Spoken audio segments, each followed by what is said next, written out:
প্রথমে বন্ধুরা এই ভিডিওটা দেখো, তারপরে আমি 2-4 কথা বলবো। ভিডিওটা বেশি বেশি শেয়ার করো।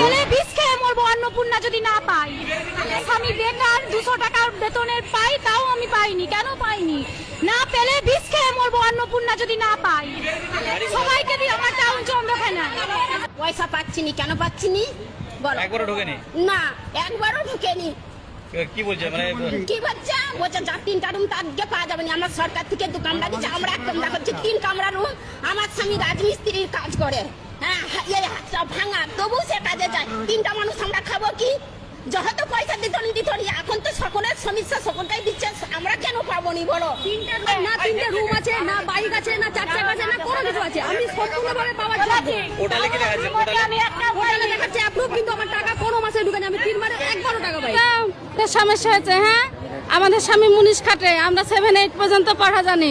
আমরা 6-7 বার হলো ভিডিও অফিসে এসেছি। 29 তারিখে এসেছিলাম, 29 তারিখে বলেছে অ্যাপ্রুভ হয়ে গেছে।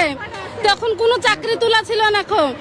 কাল সন্ধ্যাবেলায় দেখেছি গ্রামে, কাল কি চাকরি আমরা করি, তাইলে সরকার আমাদেরকে চাকরির টাকা দিক, না হলে অন্নপূর্ণা দিক।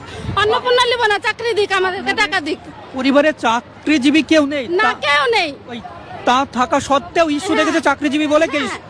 তাহলে সরকার চাকরি দিক, অন্নপূর্ণা নিব না, চাকরি দিক, মানে তো বেতন দিক। হ্যাঁ, চাকরি পেয়েছে বলে আপনার থেকে টাকা? হ্যাঁ, হ্যাঁ। কিন্তু না, চাকরি নাই, বাস্তবে কেউ না, চাকরি নাই। বেতন দিক আমাদেরকে সরকার, অন্নপূর্ণা নিব না, বেতন দিক। বলুন। ছেলে চাকরি করলে যে মা পাবে না এমন কথা তো ছিল না, কিন্তু এখন আমাদের পাড়াতে অনেক মায়েরা, ছেলের মায়েরা চাকরি করা ছেলের মায়েরাও পেয়েছে, দোতলা বাড়ি পেয়েছে, 10 বিঘা জমিওয়ালা পেয়েছে, মানে তাদের ব্যাংক ব্যালেন্স অনেক আছে, তারাও পাচ্ছে। কিন্তু অথচ আমাদের ছেলে চাকরি করে বলে আমরা বাড়িতে 2জন ক্যান্ডিডেট আছি, আমাদের 2জনের একজনকেও দেয়নি, আমার মেয়ে আর আমি। আপনি তো চাকরি করেন না, ছেলে করে, ছেলে বিয়ে করে আলাদা হয়ে যেতে পারে। আমাদের আন্ডারে ওইটাই দেখাচ্ছে যে ছেলে চাকরি করে বলে ও পাবে না, ইস্যু দেখাচ্ছে। হ্যাঁ, আমি চাকরি করি না, আমি 7-8 পর্যন্ত পড়া জানি, চাকরি তুলে দিয়েছে। তাহলে সরকার এখন চাকরির টাকা দিক, অন্নপূর্ণা নিব না।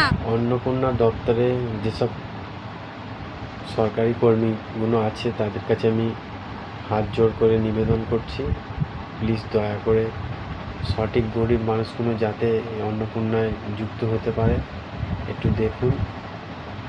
আপনারা দ্রুত কাজ করুন, কেন মানুষ অনলাইনে গিয়ে ভিডিওয়ে গিয়ে হয়রানি পেরেশানি হয়ে যাচ্ছে। তো আপনারা একটু দ্রুত কাজ করুন। আমার এই বক্তব্য শেষ করছি।